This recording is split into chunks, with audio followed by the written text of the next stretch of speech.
Quran niku kitabun aziz, kitab sing menangan. Aziz itu maknane la yaghlibuhu syai'un, ndak terkalahkan. Jadi normalnya yang hafal Quran niku yo malaikat-malaikat rawane nyekel. Mergo mesti disalahno pangeran, hafid kok mbok cekel. Wong hafid kok diintruk wong hafid kok tersangka, niku ora pantes. Terus inna wa ta'ala la yu'adzibu qalban wa al-Qur'an. Allah ora bakal nyiksa ati sing dikebaki mek Quran. Hadirin wal hadirat rahimakumullah. Mugi-mugi kanthi wasan kula kita sedaya tansah ikan untuk keberkahan Allah Subhanahu wa taala kanthi dherekaken haul Syekhuna Murabbi Ruhimah Abah Qadir Umar Bashir amin Allahumma amin. Hadirin wal hadirat rahimakumullah. Asal sesungipun nggih ngaos sareng ingkang panjenengan asapanipun Al-Alim Romo Ki Haji Ahmad Bahauddin Nur Salim dalah sak doaipun wa ila fadilatihim falyatafaddal mashkura.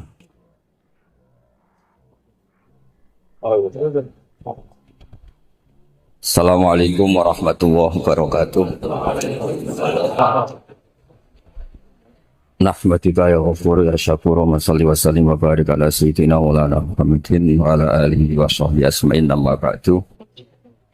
Tang ngersa para habaib, para kiai sedanten ingkang kula hormati.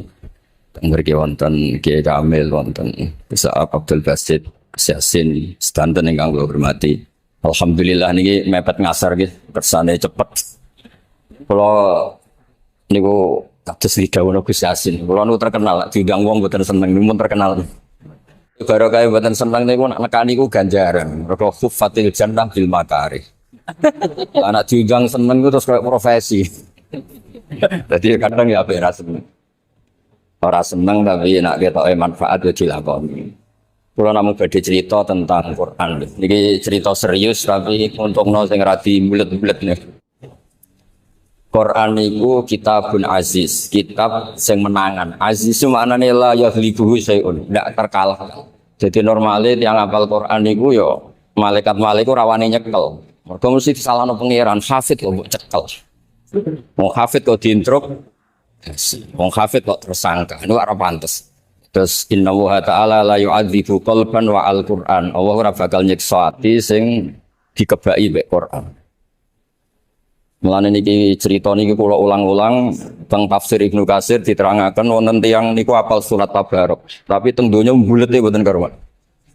Bulet itu tugas mudi ora roh. Napa contone niku korupsi, napa men delok dangdut mboten ngerti pokoke bulet. Napa ora ngerti lah kok. Sebenarnya bulet. Semua karena akhir niku badhe menyiksa orang ini sesuai SOP. Memang karena akhir semangatnya nyiksa, sampai mboten disukani rasa empati. Disemangati niku nyiksa. Pas wadi disiksa terus niki tamat salat suratul Tabarok. Suratul Baqarah, surat Tabarok niki jilma. Kowe nak nyiksa wong iki nyiksa aku, kowe nak nyadui wong iki nyadui aku. Kowe ngerti aku sapa? Aku iki kalamullah. Terus jaremu karena akhir aku yo ora wani ya mek kalamullah. Terus karena akhir saged diancam kalian kalamullah. Dadi jenengane sing alumni sing hafid. Kowe nek ditutuki mungkar nakir muni kula badhe sertifikasi no Quran. Terus wonten piagam wisuda. Iku dibeton nggih nek mendem dibeton niku. Kersane jaket wisuda nggih dibeton niku. Tersane mungkar nakir ora disungkan. Mboten iki mboten guyon tenan. Nek mboten percaya jeng ben bukten. Terus akhirnya itu tukaran. Mungkar nakir kalian surat Tabarok. Pokoke aku kon nyiksa wong iki fasik. Jare surat Tabarok. Aku ning jero niki nek nyaduki wong iki kena aku. Kowe yo kena aturan ora nyaduki kalamu wong. Kalamu kok mbok saduki. Geger terus ya lapor pangeran. Lapor pangeran. Sampeyan cek teng kene surat Ibnu Katsir tafsir Ibnu Katsir teng surat Tabarok. Bareng matur pangeran. Surat Tabarok itu ekstrim ya Allah, jika saya tidak bisa mensyafaati orang ini famhu min kitabik, famhuni min kitabik. Serana gunane dadi kalamu agak keren, blas gak iso nyafaati. Akhirnya terus lho ke ngancam aku jare wong nggih Gusti. Ya terus sudah ini tak berikan kamu. Diberikan surat Tabarok, akhirnya disyafaat. Sebab niku wonten teng dawuh ulama ada syafaatul Quran, ada syafaatul Nabi. Kalau syafaatul Quran niku yadfa'u anhu qoblal adzab. Nak syafaatul nabi niku raful adab tapi badal adab. Itu syafaatul Quran niku orang itu menjadi enggak jadi disiksa. Nak syafaatin nabi nek kadung disiksa disyafaati. Terus kita ini baina syafaaten. Terus kita ini punya dua syafaat cuma. Ini ku syafaatul Quran qoblal adab. Sause kena adab jenengan nggih gadah peluang angsal syafaatul Rasulullah sallallahu alaihi wasallam. Terus pokoknya dadi tiyang Islam niku penak. Lah mugi-mugi mungkar nakir mboten ngetes, probleme kita niku kan dites. Setorane khatam ya diwisuda wong tuane ya wis pamer-pamer tanggane. Jebule mungkar nakir ngetese mboten surat Yasin, surat Syu'ara sing angel-angel. Bareng surat Syu'ara kawitane wis tosin. Iku namel iku ora Syu'ara iki repot mereka. Padha-padha. Terus mugi-mugi mawon mungkar nakir mboten ngetes. Ketoke malaikat nggih kena kewajiban husnudzon. Wong ngetes berarti sami napa? Suudzon. Dikandani mawon malaikat ngetes iku suudzon. Nek jenenge suudzon ora usah napa? Tes. Ini penting kalau aturaken mergi apal Quran niku penting, tapi kalau suwun sinten mawon sing apalaken wonten diroya. Niki mboten niat nyindir Gus Sapang mboten kudu ana diroya. Dados kata ulama sing ngendikan zainul Quran bi aswatikum niku maknane zainu aswatakum bil Quran. Dadi mimbabil maqlub. Quran la yahtaju ila husni sautik. Quran itu logikanya sudah mandiri, tidak butuh suara yang baik. Ketika Quran diwaca sahabat desa-desa niku punya hujah baligha sehingga yo tetep waqafil qalb. Karena logikanya Quran niku ora perlu diwaca mek suara apik. Wis cukup maksudnya misalnya aruni madza khalaqu minal ardi am lahum syirkun fis samawat. Itu nih kita bin qabli hada. Kowe nak nganggep liyane Allah ku pangeran. Aruni madza khalaqu minal ardi. Jadi pangeran ono kualifikasi nih, yo pantas-pantasnya pangeran yo melok gawe langit gitu. Orang melok gawe ujung jadi pangeran lu logikanya bi. Amlahum syirkun fis samawat. Ya paling gak pas Allah gawe langit itu yo urun-urun semen, ta krokol, ta opol. Orang melok urun, melok jadi apa? Pangeran. Sehingga banyak ulama yang mengatakan zainul Quran bi aswatikum min babil maqlub. Ai zainu aswatakum bil Quran. Suaramu omonganmu sing ngamen ngrasani tangga dadi pengamat pilpres, pengamat pilgub. Wong ora wong penting ngamati barang penting. Lah itu sekali-kali dipesi be Quran, tidak ketemu pangeranmu pantes, bedino kok melepuk ora tau maca Quran. Dadi lesanmu rodok pantes ketemu pangeran iku ora dihisab melepuk tok, tapi yo dihisab tau yasinan. Jadi ono lama anten zainul Quran bi aswatikum ai zainu aswatakum bil Quran ben suaramu ora dintekno halal sing lama nalak. Tapi ono ulama sing setuju Gus Sabar. Piye nek diwaca enak iku sing ngrungokno ya enak. Tapi piye ngrungokno enak iku ladzatus sam'i, bukan ladzatul aql. Yang terpenuhi itu kebutuhan telinga, bukan kebutuhan. Tapi nek Quran diterangno al-hujjah al-baligha itu memenuhi kebutuhan apa? Maksud kula niki kula mbek Gus Sabar berarti duet sing sempurna. Kula memenuhi kebutuhan akal, dene kebutuhan pendengaran. Yo pantese iku top kula wong akal kok tiba. Oh, kalau dibanding lo telinga itu rambutan level gitu. Tapi nak kalau menang-menangan wong dolim itu apik wong mazlum. Dongane mandi. Asal semua raja suka bang, aku ramandi tetep. Terus kersane niki kula matur mergi Gus Saab suarane nggih sae iki Abdul Qadir kula riyen sering makmum zaman kula teng gambaran sering makmum beliau teng menara. Tapi malah dia niki teng ngarepe nyuwun sepuro mboten nate khatam kula pengen separo nggih pun mirip mungkin suwene ra karuan. Tak pikir mboten kula tok liyane nggih sami mawon. Ketoke yo tanggal 1 2 wong iku pancet tanggal 10 munggah wis takok traweh sing cepet ndi. Dados niku perilaku umum lah mboten perlu disesali nggih biasa. Terus niki teng ngarepe tiyang-tiyang sing suarane sae niku kula motivasi sing suarane mboten sae. Niku mboten masalah karena Quran turun itu dengan al-hujjatul baligh. Qul falillahil hujjatul baligh. Sehingga riyen niku satu huruf gugur, satu huruf, satu harokat. Niku terlacak. Wonten khotib. Khotib niku ngimami. Niku maca wala tangkiful musyrikati hatta yu'min. Wala amatum mu'minatun khairum min musyrikati walau jabatkum. Piyambake tasih baca wala tangkiful musyrikina. Bifat kita, dia masih baca wala tangkiful musyrikin. Bifat kita. Nah ini utang kudus mantese leren sik wong. Terus ya, aku sing ngomong. Ya Anda cedak. Anut wong ngeten apang. Bertane tahu keren. Gus bae tak dimapang. Ben nate mulya lah. Akeh. Lho bapak kula niku tiyang Kudus, pantese kula niku welas mbek wong Kudus, kula niku termasuk turunan kasepuhan. Piyambake cek maca wala tangkiful musyrikati fi fathita. Wala tangkiful musyrikin, piyambake maca. Terus wong desa niki pinggire wong alim. Ahada kalamu wa, mosok kalamu wa kok kualitasé ngono. Terus jare niki iku khotibe sing ora tau ngaji ya. Iku bidomita. Mergo nak bifatita manane ngeten wala tangkihu lan aja nikah sira kabeh. Kowe aja nikah al musyrikin ing lanangan musyrik. Lah iya ora usah dilarang sing kepen nikah iku sapa? Wong lanang kok entuk lanang. Dari pinggire niku. Iku bidomita. Lah nek bidomita berarti wala tangkihu lan aja nikahno sira kabeh para wali ayyuhal auliya banatikum ta mauliyatakum al musyrikin wala tungkihu lan aja nikahno sira kabeh para wali auliya utazwid atau auliya ul banat kowe aja nikahno anak wedok mbok nikahno al musyrikin ing lanangan musyrik niku tiyang desa saged mana yang harus fathut ta dan mana yang harus domut mulane kedadi semak ora atu semak lamat-lamat ya wala tangkifu sing sitok ya cek wala tangkifu pas kene ngantuk lolos. Ning omah dadi kiai ora ono sing wani ngloroi lolos.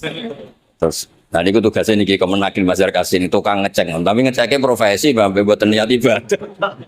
Mugi-mugi nggih profesi plus nopo? Ibadah. Ya ra dirakus sih, gaji jaluk akhirat jaluk tapi mboten napa-napa pengenan niku rahmate kathah. Mun ngono nadan riyen.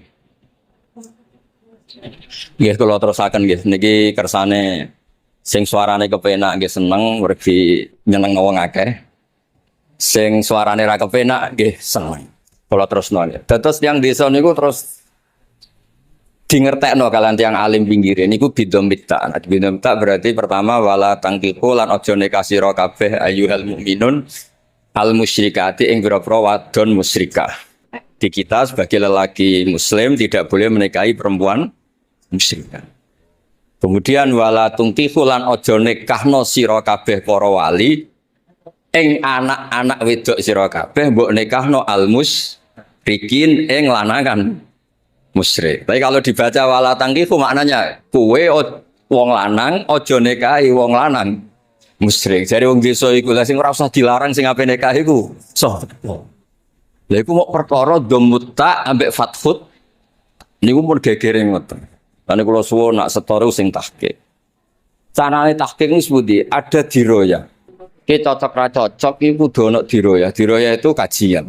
Riyen zaman teng sarang kula nggih sering bapak kula babah kula niku tiyang seneng ngaji sedanten. Kula buyut kula niku tiyang damaran angsal keluarga lasem. Dadi kula niku nggih radi kebenaran cara tiyang niku. Duwe tradisi Quran, nggih tradisi ngaji. Terus kula mulai alit teng sarang.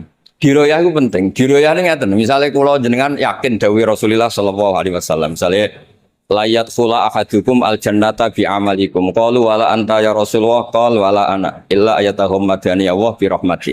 Wong ora iso mlebu swarga mok ngandalo ngamal. Sing iso mlebokno swarga iku fadhole Allah.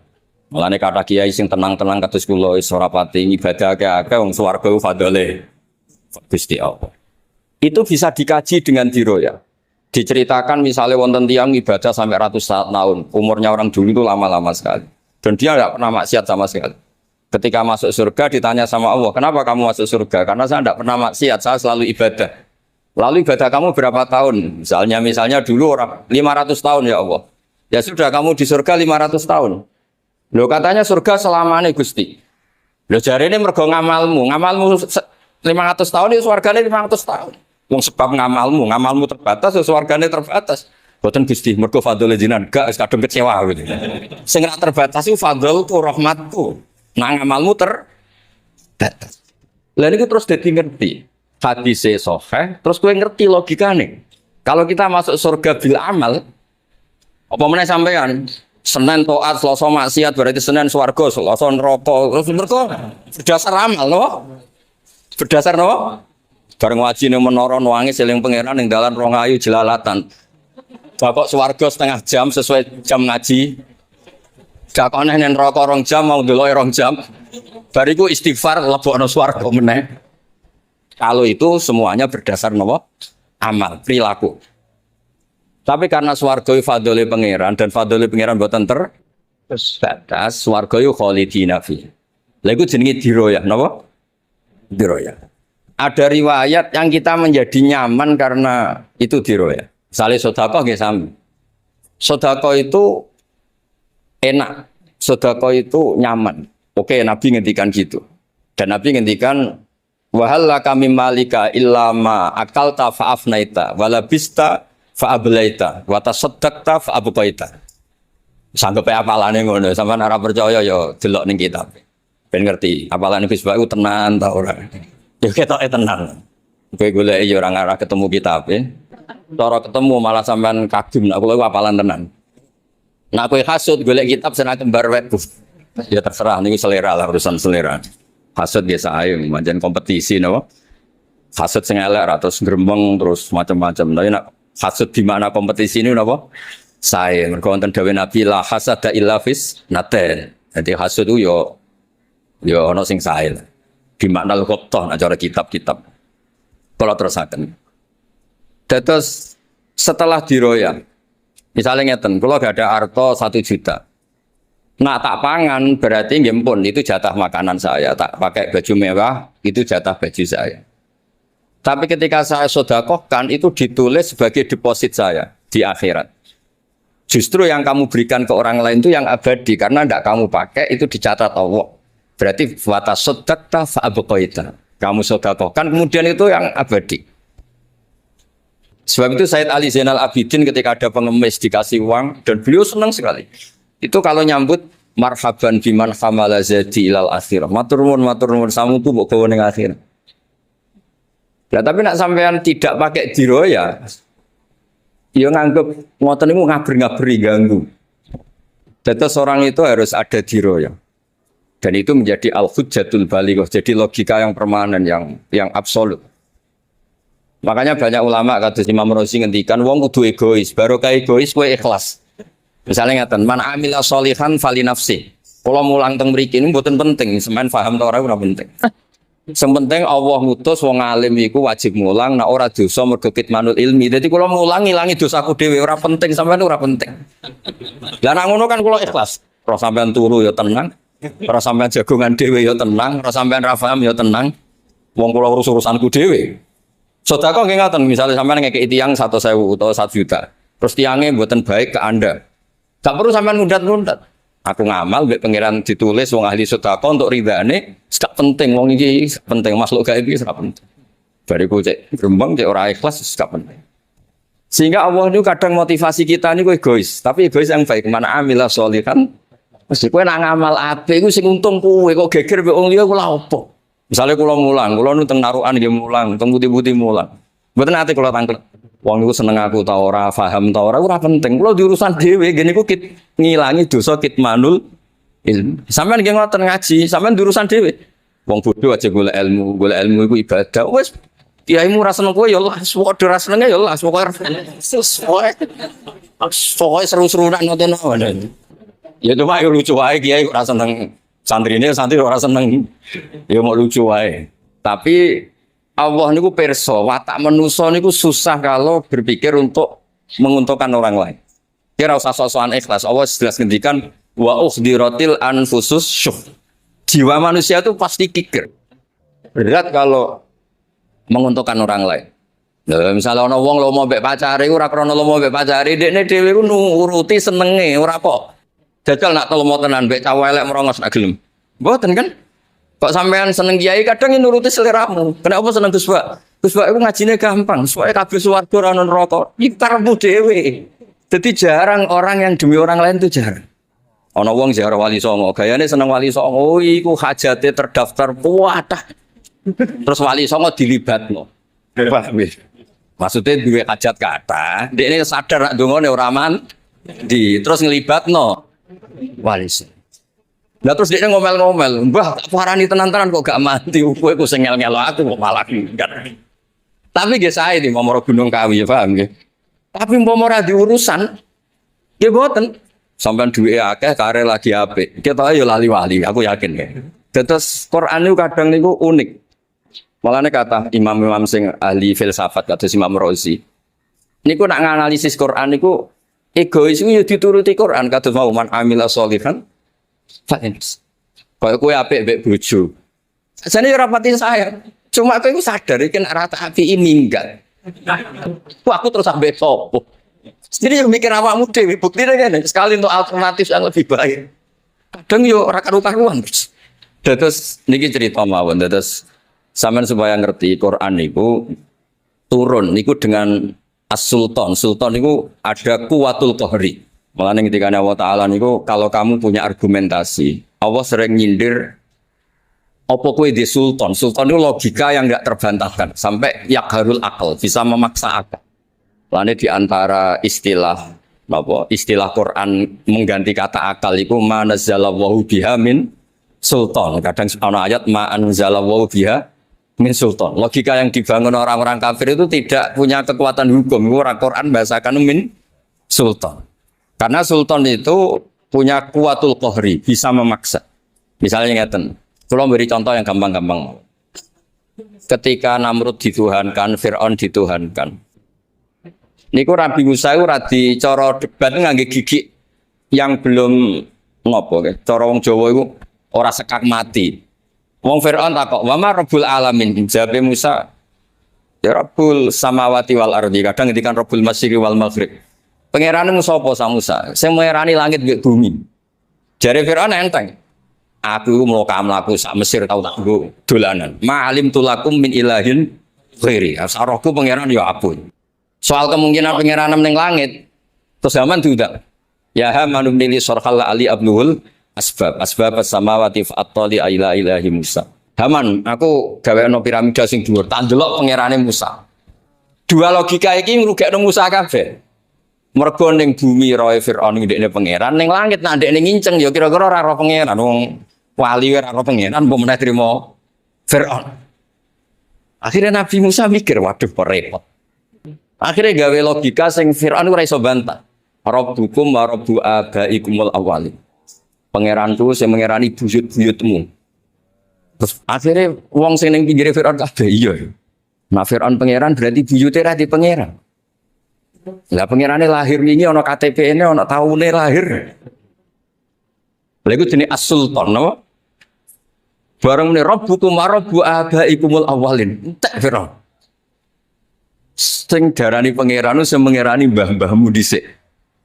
Berarti piye? Nek Firaun pangeran berarti mbah-mbah dhisik tanpa pangeran karena pangerane lahir terlambat napa? Wong divaksin napa dereng niku lahir Firaun mboten ngerti. Sing jelas niku lha itu jenenge punya kuwatul qahri, punya kekuatan memaksa. Nah, melane Quran disebut as-sultan. Balekne ning Mas Apang. Ngene iki ra butuh suara apik. Mergo urusan logika. Urusan apa? Dadi nek Quran diterangno logika niku sing ngantuk dadi tangi, nak diwacae nak sing tangi dadi. Mboten iki cerita mawon mboten biasa mawon. Maksudnya kula cerita sing suarane apik ya ana hikmahe, sing suarane elek nggih wonten apa? Hikmah. Kersane jenengan sing suarane elek niku duwe dalil. Ya digolek-golekno. Digolek. Dados kula suwun nyetel Quran mbah pira kadare wonten dira ya wonten apa? Kados misale niki contoh sing terakhir. Panjen kula ora ngaji ngeten mboten kuat suwi. Kula nak mulang jalalan teng dalem tuh hampir 4 jam. Kuat kok. Nek ngeten iki kok ngaji kok. Piye koyo tempatnya ditentokno, jamnya ditentokno, kadang-kadang ini koyo piye cara kalau DPR itu mengganggu marwah. Tapi mboten DPR. Lalu kalau sering guyon kalau masyhur, kiai diatur niku masyhur. Tapi kadang-kadang kersane mboten sombong iku urung diatur bareng. Dan sanggep ae ini bentuk tawadhu kula. Anggap mawon. Fihi ayatum bayyinatum maqamu Ibrahim. Niku riyen niku. Mulane termasuk hebatnya Al-Barjanji. Niku ketika cerita Rasulullah sallallahu alaihi wasallam.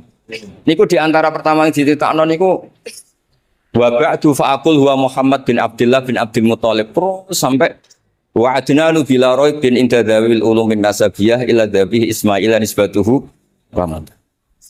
Ketika Rasulullah ngaku nabi itu problem utamanya itu nasab. Karena di semua catatan kitab langit nabi itu harus turunan Ibrahim. Nabi tiang Mekah, Ibrahim tiang Syam, tiang Palestina. Iku terus piye logikane? Mulane tiang-tiang Yahudi Madinah nu seneng, ora mungkin Nabi kok arep. Nabi ku min dzurriyyati Ibrahim. Akhirnya dijawab ambek Allah Ta'ala. Muhammad iku wong Mekah, tapi Ibrahim itu tahu ning Mekah. Iku pas bangun Ka'bah. Buktine fihi ayatum bayinat. Rupane maqamu Ibrahim iku ana watu sing diinjek Nabi Ibrahim nganti bolong. Nggo bukti artefak nak Ibu Ibrahim itu nate teng Mekah. Lah nak Nabi Ibrahim nate teng Mekah berarti gadah turunan teng Mekah. Ini ku terus Ismail terus sampai Rasulullah Muhammad sallallahu alaihi wasallam. Terus iku terus kualitas fihi ayatum bayinatum maqam Ibrahim itu ketok. Iku dalailun nubuwah. Dalil nak nasabe Kanjeng Nabi tersambung teng Ibrahim alaihis salam. Karena bukti itu harus ada yang fisik. Terus jilan anjilin kabiron angkabirin iku ana napa sa'i. Sa'i ku kangelane Siti Hajar golek banyu kanggo Nabi wa Ismail. Kila sing terkenal ceritanya Ismail pun lahir dijak teng Mekah. Bareng kentekan banyu, Hajar golek sofa marwah. Terus sampai akhirnya ditemukan apa? Zamzam. Berarti wis ketok. Nah Ibrahim tok sing rono kok nang dhewean. Apa buktine nak ngajak anake? Terus diceritakno, ana garwane gini ku ha. Digolekno banyu ngene iku dadi sa'i. Ana bukti artefak, ana sofa, ana marwah, terus ana perilaku. Lah ini penting, perilaku itu penting. Gak mungkin wong Mekah sing umiyah iku lugu. Umiyin niku lugu. Wong lugu kok di ritual iku gak mungkin. Wong lugu gak duwe ide. Ternyata wong Mekah itu jahiliyatan wa islaman itu seneng haji. Jahiliyatan wa islaman. Dan carane haji ki mubeng Ka'bah ping 7, sa'i sofa marwah ping 7.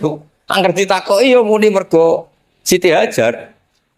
Akhirnya ana bukti empirik, bukti artefak, nak Nabi wa Ibrahim sak garwane, sak putrane urip teng Mekah. Akhirnya ketemu nasabu Rasulullah sallallahu alaihi wasallam. Itu disebut fihi ayatum bayinatum maqamun apa? Ibrahim. Terus diterangno detail. Lah terus Ismail cilik engko nang pindah. Diterang wa id yarfa Ibrahimul qawaida minal baiti wa Ismail. Jadi ketok konstruksi Quran itu ketok. Ibrahim banyak tahu manggon ning Mekah, sakanake manggon Mekah. Ibrahim balik Ismail manggon. Akhirnya diturunan wa adna nu fil raidin intadabil unumin sat. Mulane kedah Quran itu diulang mbek wong sing duwe sultan. Gadah al-hujjatul baligh. Tapi sampean kan gak dia akal tok ya di telinga. Lah iku bagiane besar. Paham nggih? Sing akal bagian kula. Lah niki koalisi terbaik iki. Wes, cara pilpres menang. Nggih ngoten mawon mugi barokah. Assalamualaikum warahmatullahi wabarakatuh. Ngoten jenengan sing sepuh. Ngoten jenengan. A'udzu billahi minasyaitonir rajim. Bismillahirrahmanirrahim.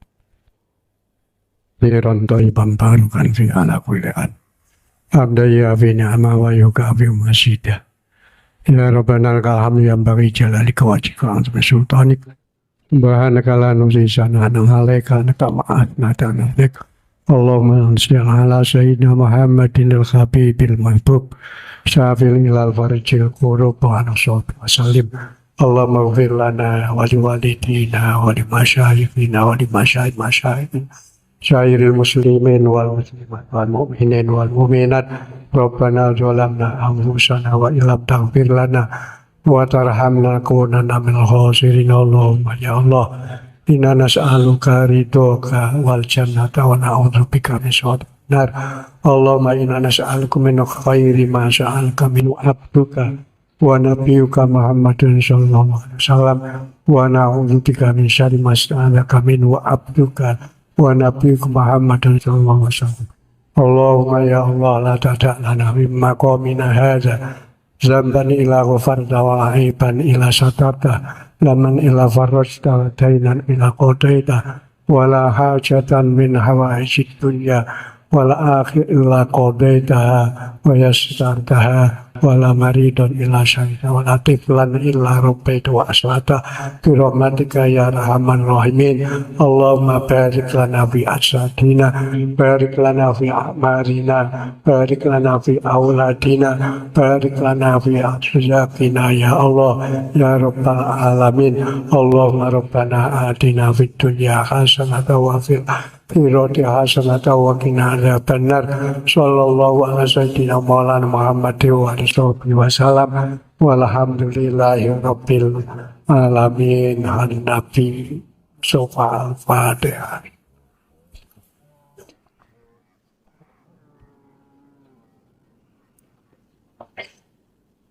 Hadirin wal hadirat rahimakumullah, makatan nggah acara haul makan ing sonten menika mugi-mugi kita sedaya kantuk barokahipun, amin Allahumma amin.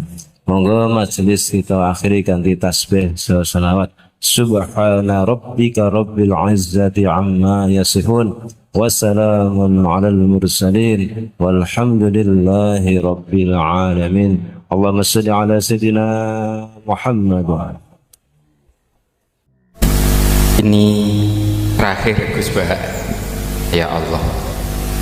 Kalau yang Gus Yasin dari sisi kenegaraan, Gus Iit dari sisi ilmiah, Gus Bah dari sisi humaniora, dari sisi sentuhan hati manusia sesama manusia. Saya yakin di tempat saya itu desa sekali. Orang di atas gunung di Banyurip di sowan Yai merasa seperti keluarganya Yai. Masih bisa dibuktikan. Dari yang mana lagi ketemu Yai merasa dihormati Yai seperti keluarganya Yai. Sehingga setiap yang datang siapapun ditanya, aku ambek Yai itu koyok keluarga nilasa Indonesia kok ngaku ngono kabeh. Jadi sangat diharapkan sisi humaniora, sentuhan-sentuhan kemanusiaan. Padahal di Banyurip itu tempat minyak ilegal itu, minyak apa ya, kalau ada Pertamina di sana Pertamini minyak ilegal itu sowan Yai ya ditemoni Yai, ditanya anakmu piro, wedhusmu ono sing mati apa ora, ya seperti itu, sehingga merasa dihormati, disentuh sisi kemanusiaannya, sehingga Yai dimanapun orang didatangi Yai itu bahagia. Seperti misalkan saya didatangi Gus Bah, bahagia rasanya. Cuman Gus Bah tidak mungkin ke tempat saya, tidak mungkin kelihatannya. Ada satu yang seperti persamaan Yai dengan Gus Bah yang saya ingat, orang sowan Yai itu selalu diterima dengan sepenuh hati. Siapapun yang sowan, pintu selalu dibuka. Tidak usah aturan protokoler, tidak. Yai hadir, Yai sehat, Yai apa? Orang sowan diterima dengan senang hati. Ini maziyah, keistimewaan yang sangat tidak dimiliki oleh Gus Bah. Sepakat ya? Mau sowan Gus Bah itu ngalah-ngalahi sowan Kanjeng Nabi saja, disowani siapa saja mau. Apa ini sandure Kanjeng Nabi kira-kira? Saya sowan itu yang nemoni Gus Sabror.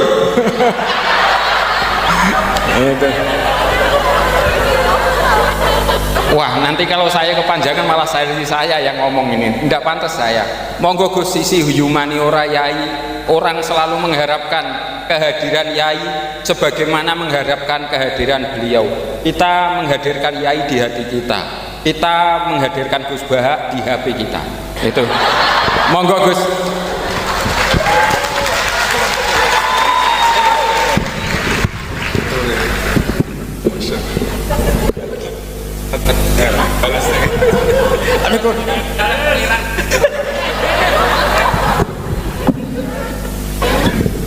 Assalamualaikum warahmatullahi wabarakatuh.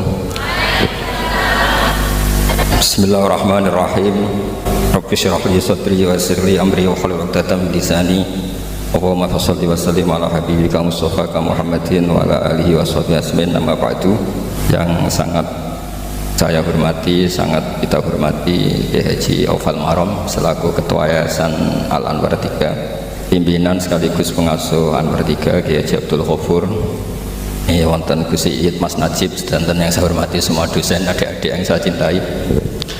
Saya ini alhamdulillah malam ini derajat saya naik senaik-naiknya. Karena seumur umur saya ini hanya bangga punya guru Mbah Mun.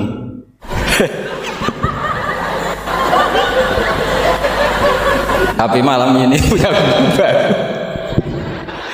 Nah, ini sekaligus Pak dicatat oleh Ketua Yayasan Gus Aufal tadi, Pak Amin mengaku saya muridnya. Ini satu kezaliman. Jadi tapi saya senang ya, karena apa ya, ciri jadi wali itu harus mazlum dizalimi. Jadi saya pastikan tidak balas lah, karena beliau ngangkat derajat saya. Saya tadi pertama bilang murid saya Gus Batu, saya senang sekali, seseneng-senengnya. Karena baru ini malam tersial saya. Saya dulu masih ingat ketika Gus Najih di Mekah terkenal alim alamah karena ngarang kitab. Gus tahun pertama Mbah Mun muji-muji karena mumtaz di Al-Azhar. Jadi beliau-beliau ini heboh karena karir akademiknya. Kalau Gus Amin karena ngelepas kambing di musola.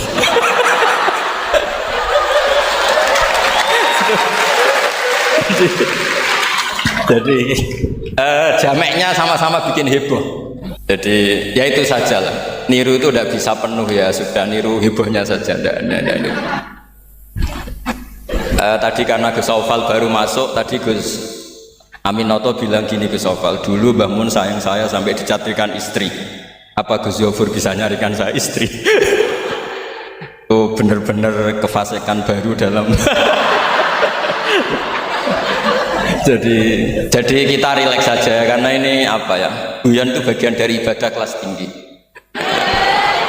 Ya ini betul, saya dulu mengkaji sama Gus Zofur seperti beliau tadi cerita. Di antara kegiatan beliau kalau malam belajar usul fikih, kita belajar bareng-bareng. Di antara pendapat usul fikih yang menyenangkan kita itu adalah mubah itu wajib, dan itu saya kenang betul. Isma min mubahin ila wa yatahaqqaqu bihi tarku haramimma. Ayat tahaqqaqu bisukun tarkul qat'i wa bisukut tarkul qadar. Pasti Pak Amin tidak bisa hafal sebanyak ini, tidak bisa. Jadi dia itu pelarian karena ngapalkan nggak bisa, ya sudah gojlok saya. Tapi ya tetap tidak level lah, kira-kira gitu. Tidak level, jadi nggak level. Artinya begini ya. Malam ini kita guyon nikmati suasana seperti ini dengan Gus Zofur, dengan Gus Aufal. Malam ini artinya kita ada dugem. Malam ini kita ada zina, ada dugem, tidak melihat hal yang maksiat. Jadi mubah itu tarkul haram. Tarkul haram wajib, meninggalkan haram itu wajib. Berarti fi'lul mubah juga wajib. Tapi mubah loh ya, bukan lepas kambing di musola. Kalau itu tidak wajib ya tidak mubah, haram. Tapi di pondok ada adat, kalau yang melakukan itu Gus itu makfu. Jadi kalau di bab najis ya najis makfu lah, itu kira-kira. Artinya khazanah kita cukup untuk menganalisis itu. Saya memang di antara murid yang sering mengkaji Mbah Mun secara fikih. Saya pernah bilang di rumah dinasnya Gus Yasin, bagaimana beliau tadi menyinggung, ketika Gus Yasin diduetkan dengan Pak Ganjar, ini menjadi fikih abadi, bahwa ada fikih besar, yaitu ulama tidak ada tradisi atau tidak boleh ada tradisi berhadapan-hadapan dengan umarok. Kita sama-sama berduet untuk kelangsungan bangsa ini secara damai dan bermartabat. Jadi nggak penting menurut saya Gus Yasin wakil gubernur, apa Gus Yasin ketua DPR dulu, Kak Kamil ketua DPR, Gus Kamil. Yang menjadi penting bagi kita adalah fikih ini akan abadi. Itu juga ketika Gus Zofur sekolah sampai doktor, bahwa ulama Sa'alim Mbah Mun, putra Mbah Zubair tidak anti dunia kampus. Sehingga Gus Zofur sekolah ya sampai doktor. Juga beliau tidak anti khusyuk, tadi kata Gus Iid, khusyuk yang dimaksud Yai bukan terus khusyuk. Karena Yai sering menghentikan manis zada khusyuan zada jalan, terus ada orang kayak Gus Amin, dia enggak khusyuk supaya enggak dikatakan bodoh. Itu memang cara beliau melawan makalah itu. Kalau beliau khusyuk kan nanti zada apa? Jalan, maka pura-pura ada khusyuk, selain itu fakta terus ya sudah jadinya seperti itu. Saya itu sering meneliti fikihnya Mbah Mun, mulai yang tadi. Saya masih ingat ketika Yai mau ketemu Bu Mega, ketika mau haji, Yai tindak Jumat, ketemu Bu Mega itu Sabtu, beliau terbang Ahad. Di antara yang dihentikan ke santri-santri, kira-kira gini maknanya, besok saya ketemu Ibu Mega dan ini bagus supaya Indonesia damai karena ulama dan umaroknya. Ini satu kombinasi antara nasionalis dan religius. Beliau itu paling menghindari kalau Indonesia chaos, kemudian ada dosa yakulu ba'dum ba'do. Kalau chaos itu mungkin potensinya saling bunuh, saling apa. Sehingga ketika melihat Mbah Mun ketemu Mega itu pikiran pertama saya adalah sabkut bima, jangan sampai terjadi. Karena beatan pertama Al-Quran adalah wa idza akhadna mitsaqakum la tasfikuna dima'akum. Dan itu beliau melakukan itu dengan cara yang sangat elegan. Ketemu orang yang benar-benar jadi aktor di Indonesia. Siapa yang nggak ngerti Mbah Mun aktor penting dalam perjalanan agama di Indonesia. Mega sebagai simbol nasional. Beliau dengan besar hati ketemu, dan itu kita membaca fikih sebagai bentuk hiknan lidima'il muslimin, upaya supaya Indonesia itu damai baik-baik saja. Saya tentu belajar banyak dari Gus Zofur ketika menafsirkan kenapa Al-Barjanji itu menjadi mujad. Kata Gus Zofur, padahal karangan Al-Barjanji itu tidak besar-besar kayak Sayyid Zabidi yang ngarang kitab. Karena ketika negara lain bingung, ya, kata beliau bingung menemukan format Islam, masih perang, mencari bentuk ini Sunni atau apa, ribet perang. Indonesia itu terbangan. Gitu. Betapa indahnya Indonesia, serasa perang, terbangan. Gitu. Ya ini ya gejolak-gejolokan, ya rileks santai. Sampai saya tidak tahu ini kiai dari mana. Ya. Makanya ini sekaligus untuk mahasiswa baru, terminan dosen Anda yang mulai yang waras kayak Gus Zofur sampai yang kewarasannya kita tidak tahu tapi ya waras. Yaitu tadi Gus Zofur menambahkan Aminoto Setio Garwo. Saya tidak tahu itu tambahnya Gus Zofur apa ada di aktenya, nggak tahu saya. Tapi saya kenal Gus Amin itu lama sekali.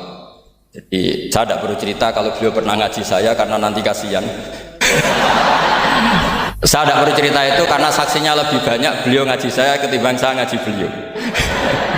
Tapi itu cara beliau punya harga diri, ya monggo itu kalau saya terima dengan lapang dada. Jadi beliau orang kedua setelah Mbah Nawawi yang ngaku saya sebagai muridnya. Tapi saya mau cerita yang agak serius, ini 5 menit tentang fikihnya Mbah Mun. Tadi Gus Said bilang termasuk yang tahu banyak tentang karangan Mbah Mun termasuk tentu saya, selain santri-santri yang saya pernah ditanya Mbah Mun ketika film Masjidin Nabawi ditanya, nah apa kowe Gofur kok ngotot aku seneng nulis. Saya bilang nanti biar cucu-cucu jenengan masih melihat naskah-naskah jenengan. Iya kata beliau. Saya masih ingat dawuh Imam Syafi'i, Al-Laits afqahu min Malik illa annahu daya'ahu ashab. Sebetulnya Imam Laits itu lebih ahli fikih ketimbang Imam Malik. Padahal Imam Syafi'i itu muridnya Imam Malik, tapi fil fikhi muji Imam Laits. Al-Laits afqahu min Malik illa annahu daya'ahu ashabu. Tapi sayangnya Imam Laits ini murid-muridnya nggak ada yang benar. Karena tulisan-tulisan Imam Laits ini tidak ditadwin, tidak dimudawwin. Maka kita tidak ingin Mbah Mun yang kita idolakan, kita gurukan, kemudian bukunya tidak mudawwan. Sehingga saya, utamanya tentu putra-putra beliau, mulai dari Gus Subab, Gus Najih semuanya, termasuk Gus Zofur, itu sangat menginginkan beliau itu memang mentadwin itu. Saya beri contoh misalnya begini, kepandaian Imam Laits dibanding Imam Malik. Imam Malik ketika ditanya apa saja, sok ahli Madinah. Juga kailu ahli Madinah, semuanya bilang ahli Madinah. Alasannya beliau Madinah adalah muhajirur Rasulillah, tempat hijrahnya Rasulullah SAW. Dan itu nggak ada yang memungkiri. Tapi ketika Imam Laits mulai mengirimi surat ke Imam Malik, itu ditulis Sayyid Muhammad di Syariatul Wal Khalidah. Itu beliau, oke, Anda orang alim, saya ngakui Anda alim gini-gini. Tapi Anda ada yang lupa bahwa ashabu Rasulillah tafarraqu bil buldan. Ashabnya Nabi ini kemana-mana. Di Irak, di situ ada Sayyidina Ali bin Najaf, diikuti oleh Abdul bin Mas'ud. Di Mesir ada Abdul bin Amr bin As, ada Amr bin As malah. Di Mekah ada ini. Dan semua mereka ini menciptakan satu kultur, dan kultur itu tidak sejengkal pun beda dengan yang ditanamkan Rasulullah SAW. Maka tidak bisa dikatakan kalau kultur itu harus kulturnya orang Medina. Gitu. Ini naik pangkat ini, seorang guru melayani muridnya. Ini juga cara beliau untuk mengalahkan saya di dunia wali. Jadi makanya pura-pura tawadhu. Nah, Al-Laits afqahu min Malik. Beliau punya sekian contoh bahwa orang Irak itu tidak kalah kerennya lah kira-kira gitu. Tentang ukuran-ukuran sok, karena Sayyidina Ali di situ juga menciptakan kultur. Begitu juga Amr bin As dan beberapa sahabat yang tafarraqu fil buldan. Bahkan sesuai dunia yang saya tekuni termasuk ilmu qiraah, as-sakhul qiraati sanadan itu adalah Asim. Padahal Asim ini qari'un kufiyun. Kenapa? Karena setelah Imam Asim ada Abi Abdillah Abdurrahman As-Sulami, setelah itu Sayyidina Ali. Karena Sayyidina Ali sakanal Irak atau sakanal Najaf kalau istilah modern. Sehingga Imam Syafi'i ngetikan Allah afqahu min Malik illa annahu daya'ahu ashabu. Barokahnya bangun menulis misalnya al-ulama al-mujaddidun yang sering dibaca Gus Zofur, juga saya di beberapa pertemuan alumni, itu bangun kelihatan sekali dari awal tuh akan bina siapa saja. Beliau cerita misalnya salasun min aslil iman, beliau diantara hadis yang beliau pilih dari sekian makalah beliau dan itu dijadikan muqaddimah, wal jihad ma'akuli amirin baron kana ufajiron wasolat khalfakuli muslimin ya baron kana ufajiron. Jadi beliau memilih berteman siapa saja, membina siapa saja itu amdan, bukan sahwan. Karena beliau adalah periwayat dan penulis hadis, tentu ya diriwayatkan Nabi Dawud, memang ditulis di situ. Sudahlah kita ikut berjuang ma'akuli amir. Jihad itu di konteks Indonesia tentu mempertahankan supaya sholat ini sesuatu yang indah. Kita tahu yang bikin masjid di mana-mana itu departemen keuangan bikin masjid, kepolisian bikin masjid, kabupaten bikin masjid, gubernuran bikin masjid. Itu kalau nunggu bisaronya Pak Amin dari setel itu gak jadi masjid, yakin. Untuk rokoknya saja mungkin pas-pasan. Tapi barokahnya kita berjuang ma'al kulli amir. Para umarok dibina, beberapa kiai mulai zaman Mbah Hasyim sampai belum Mbah Hasyim yang bina Pak Karno, sampai era Mbah Mun, akhir-akhir Pak Harto juga beliau pernah ditimbali di istana, sampai Pak SBY, sampai Pak Jokowi. Sehingga aura keislaman itu ada di mana-mana. Departemen berkebutuhan ngaji. Bahkan Gus Zofur pernah cerita, saya pernah beliau diundang di kantor pusat PD untuk ngaji. Gak kebayang ya. Pertama Gus Yassin daftar di KPU yang ditanyakan Mbah Mun, gue tenan mau ngimami sholat sampai Pak Ganjar. Nggih, Mbah Mun seneng sekali. Jangan kira senengnya Mbah Mun karena jabatan, seneng.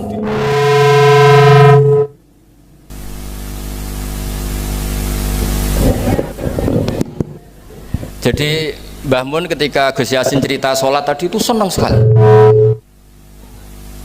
Senang sekali diceritani bahwa barokahnya Gus Yassin di Wetan itu ada dengan tanda petik, ada komunitas yang kayak sholat tuh jadi ukuran. Saya meskipun nggak nangis di depan umum kayak Gus Amin tadi, saya juga heran kok bisa nangis. Itu saya heran betul, dan saya tetap husnudzon itu asli. Ya agak memaksakan husnudzon saya, tapi ya sudahlah saya husnudzon. Kalau itu asli. Itu saya sering nangisi fikihnya Mbah Mun.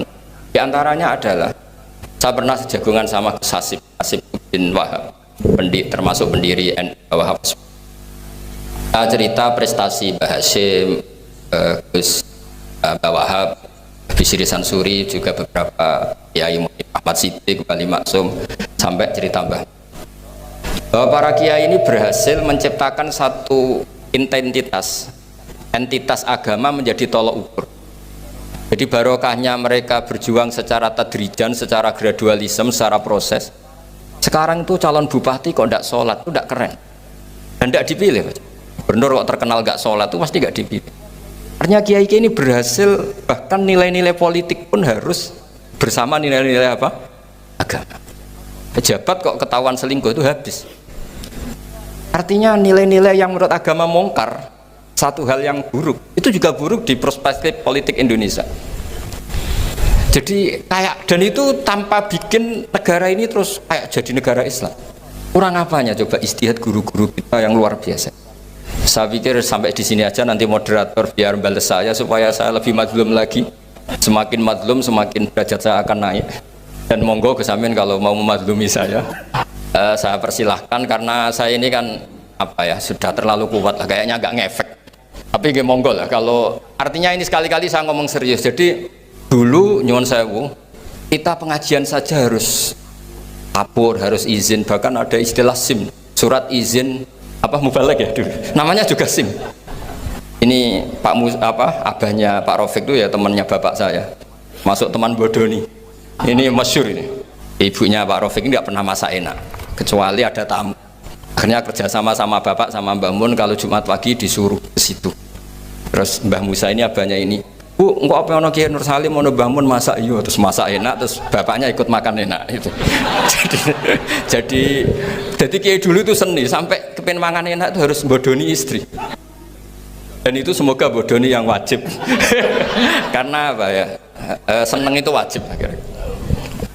Makanya saya dengan Pak Rafiq ini ya mulai dulu ya kayak saudara karena dulu Mbah Mun, Bapak, Mbah Musa itu ya teman termasuk kalau harus bodoni istri ya bodoni. Akhirnya ya tiap Jumat itu main ke situ. Karena itu dengan cara itu makanya enak. Kalau enggak ya tempe terus gitu. Nah itu bisa ditiru. Bisa ditiru. Jadi ya bagus lah itu kalau itu. Solutif itu kata ke situ. Ya monggo niki moderator malih Gus Amin. Assalamualaikum warahmatullahi wabarakatuh.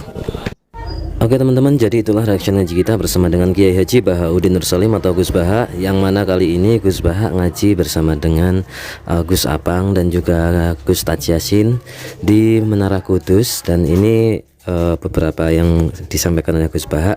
Yang pertama mengenai bahwasannya surat Tabarok atau surat Al-Mulk itu yang sering disampaikan oleh Gus Baha, surat Waqiah itu bisa menjadi wasilah penolong kita sebelum terkena azab. Sedangkan nantinya apa istilahnya itu syafaat dari Rasulullah itu akan digunakan ketika sudah dilakukan ataupun sudah terkena azab ataupun terkena apa ya istilahnya ya terkena siksa dari balasan ya, siksa adalah balasan dari perbuatan kita. Jadi lebih baik mana antara syafaat Rasulullah dan syafaat Al-Quran? Sama-sama baik karena memang kita itu hidup di antara kita itu beruntung menjadi muslim mukmin itu karena berada di antara dua syafaat. Yang pertama adalah syafaat Al-Quran, yang mana syafaat Al-Quran ini selalu ataupun digunakan sebelum kita dilakukan. Ketika kita akan dikenai azab, maka syafaat Al-Quran itu menjadi penolong. Dan kemudian ketika syafaat Rasulullah, maka itu menjadi peringan ataupun membantu kita, penolong kita ketika sudah dilakukan maupun sudah dikenai azab. Nah kemudian ada yang namanya ketika mempelajari Al-Quran itu maka harus dilakukan secara diroyah atau secara makna apa istilahnya penelitian, makna yang istilahnya itu dilakukan analisa ya, analisa Al-Quran, di mana diroyah ini itu akan menjelaskan mengenai makna dari sesuatu masalah atau makna dari suatu hakikat itu secara maknawi yang sebenarnya, secara yang bisa dimasuk ke akal, yang bisa masuk logika dan bisa bayinah, bisa jelas cetowelo-welo secara akal. Dan kemudian yang disampaikan oleh Gus Baha juga mengenai tentang cerita-cerita yang selalu disampaikan oleh Gus Baha juga perihal cerita dari Imam Amudi, di mana beliau mengajar malaikat ataupun dia menggunakan akal bayinahnya itu untuk menjelaskan ketauhidan. Lalu diantara itu juga ada mana-mana yang apa istilahnya itu gojolokan Gus Baha terhadap Gus Apang ya, terkait dengan penjelasan Al-Quran, apakah lebih baik disampaikan secara merdu, secara merdu pendengaran ya, merdu apa ya suara lagunya itu, karena Gus Apang kan terkenal dengan suaranya yang enak, yang lembut, yang apa ya istilahnya, yang merdu lah ya. Dan kemudian atau Al-Quran dijelaskan secara makna yang masuk secara logika, secara diroyah itu tadi. Nah kedua-duanya benar, kedua-duanya penting ya, tapi lebih penting secara akal ya, karena memang ketika mempelajari Al-Quran ataupun menyampaikan Al-Quran, berdakwah secara lagu, dengan lagu ataupun dengan apa istilahnya itu, dengan dilantunkan dengan suara yang merdu, maka itu tetap akan membuat orang itu terpikat, akan membuat orang itu merasa wah kok enak ya mempelajari Al-Quran itu enak didengar. Tapi juga ketika orang itu mempelajari Al-Quran dan bisa masuk dalam logikanya, enak secara logika, maka itu akan menjadi ketauhidan yang sejati. Maka lebih penting akal, mempelajari Al-Quran dengan yang bisa enak masuk nyaman di akal daripada nyaman di telinga, tetapi ya sama-sama punya kebaikan ya. Makanya Gus Baha tadi menyampaikan atau menyatakan bahwa ketika berkoalisi antara Gus Baha dengan Gus Apang, maka itu akan menjadi koalisi terbaik, katanya. Jadi beberapa hal yang disampaikan oleh Gus Baha mengenai tentu saja ketauhidan, kecintaan kita, keimanan kita kepada Allah, semoga terus senantiasa diperbaiki, senantiasa lebih baik daripada sebelumnya, dan semoga terus-menerus kita tetap bisa mengaji bersama dengan Gus Baha. Itu saja teman-teman yang bisa kita sampaikan. Semoga Gus Baha sehat selalu, panjang umur, agar senantiasa bisa ngaji bersama kita. Maksudnya kita bisa mendapatkan ilmu dari Gus Baha. Gus Baha bisa terus menyampaikan keilmuannya, entah di beberapa forum apapun. Yang penting nanti bisa kita kaji bareng-bareng, dan kemudian semoga kita menjadi penerima ilmu yang manfaat dunia akhirat, yang berkah untuk kita semua. Dan sekali lagi terima kasih, mohon maaf bila banyak kesalahan. Wassalamualaikum warahmatullahi wabarakatuh. Oke teman-teman, jadi itulah reaction ngaji kita bersama dengan Kiai Haji Baharudin Nur Salim atau Gus Baha, dimana di sini ada orang yang berani sekali gojlok Gus Baha sebagai muridnya, maksudnya mengaku sebagai guru Gus Baha. Ini merupakan reaction ngaji kita bersama dengan Kiai Haji Baharudin Nur Salim atau Gus Baha tentang kapanpun dan dimanapun menjadi orang yang memberikan manfaat atau menjadi dasar orang yang baik. Beberapa catatan yang merupakan rangkuman dari kajian kita bersama dengan Gus Baha kali ini, diantaranya yaitu yang pertama adalah kearifan atau keramat dari Hadratus Syekh Kiai Haji Maimun Zubair adalah dimanapun dan kapanpun dan kepada siapapun yang melihat Mbah Maimun itu seperti keluarga sendiri, dan banyak yang merasakan seperti itu. Kenapa? Kemudian ada pertanyaan, kenapa sisi humaniora dari Gus Baha berbeda dengan Mbah Mun, terutama dalam adab menerima tamu? Maka jawaban Gus Baha adalah itu merupakan ijtihad beliau yang memang disesuaikan dengan konteks zaman dan agak berbeda dengan Mbah Maimun, tetapi mempunyai tujuan yang sama. Kemudian yang kedua, zuriyah Kiai Haji Maimun Zubair terkenal bikin heboh dunia keilmuan Islam karena beberapa prestasinya saat belajar di Arab. Artinya zuriyah Mbah Maimun ini semuanya ahli ilmu dan terakui kealimannya. Sebagaimana orang alim itu mempunyai ciri-ciri, yaitu mempunyai murid dan zuriyah yang alim pula. Kemudian yang ketiga, malam ini gojlok-gojlokan seperti ini adalah merupakan suatu kebaikan, karena ini berarti menghindari maksiat. Gojlokan pun tetap baik karena tidak maksiat, bahkan yang mubah juga termasuk menjadi wajib karena artinya tidak melakukan keharaman. Yang keempat, fikih dari Mbah Maimun Zubair itu unik karena zuriyahnya ada di berbagai bidang keilmuan. Gus Ghafur jadi dokter, Gus Najih banyak karya-karya kitabnya, Gus Yasin di politik pemerintahan, menjadi wakil gubernur Jawa Tengah. Artinya keilmuan normatif dan bukan hanya keagamaan juga menjadi perhatian oleh Mbah Maimun. Yang kelima, fikih kenegaraan Mbah Maimun agar Indonesia damai. Salah satunya adalah berkonsolidasi dengan Megawati Soekarno Putri, menjadikan politik nasionalis religius untuk Indonesia. Karena menjaga perdamaian dan dengan menghindari konflik yang berakibat saling membunuh itu jauh lebih baik dan bisa diprioritaskan. Yang keenam, pentingnya memiliki murid atau ulama yang gemar menulis, yakni agar pemikiran gurunya bisa diteruskan kepada anak cucu dan orang banyak di masyarakat secara luas. Melalui kitab yang dituliskan bisa lebih masyhur ilmunya dan agar kultur Islam tetap terjaga hingga bersanad pada Rasulullah Muhammad SAW. Sebagaimana ulama yang lebih pandai daripada Imam Syafi'i menjadi tidak banyak diketahui orang karena tidak mempunyai murid yang ahli ilmu dan menulis. Yang ketujuh, Mbah Mun berkomitmen akan membina siapa saja, berteman dengan siapa saja. Itu bisa dibaca oleh Gus Baha dan Gus Ghafur karena kitab yang ditulis oleh Mbah Maimun dan dipelajari oleh Gus Baha dan Gus Ghafur, sehingga Gus Baha dan Gus Ghafur khususnya akan menjaga fikih-fikih ijtihad dari Mbah Maimun. Yang kedelapan, termasuk hubungan dengan pemerintahan itu menjadikan aura Islam ada di mana-mana, bukan karena jabatan, tapi karena barokah beliau. Sehingga dalam suatu komunitas Islam itu dijadikan sebagai ukuran, dijadikan sebagai standar. Artinya Islam mampu melapisi segala sisi segi dan lini bidang sosial, ekonomi maupun politik. Dan yang terakhir yaitu yang kesembilan, Gus Baha sering menangisi karena kagum pemikiran dari Mbah Maimun Zubair. Karena barokahnya entitas Islam menjadi identitas yang berlaku dimanapun, termasuk dalam dunia politik. Sehingga pemimpin diharuskan punya nilai Islami yang kuat dan terjaga. Bahkan langsung dicontohkan oleh zuriyah Mbah Maimun sendiri, yaitu Gus Taj Yasin bin Maimun Zubair, yang menjadi eksekutif pimpinan daerah Provinsi Jawa Tengah, yaitu menjadi wakil gubernur Jawa Tengah. Nah, mungkin itu saja teman-teman yang bisa kita catatkan sebagai rangkuman ngaji kita kali ini. Bukan rangkuman ya, tetapi lebih ke catatan saja. Semoga bisa menjadikan kita sebagai penerima ilmu yang manfaat dunia akhirat, yang berkah manfaatnya sampai di akhirat kelak. Semoga menjadi amal ibadah Gus Bah yang berkah untuk kita semua, dan semoga kita kelak bisa terus menerus berbarengan istiqomah ngaji bersama dengan Gus Bah.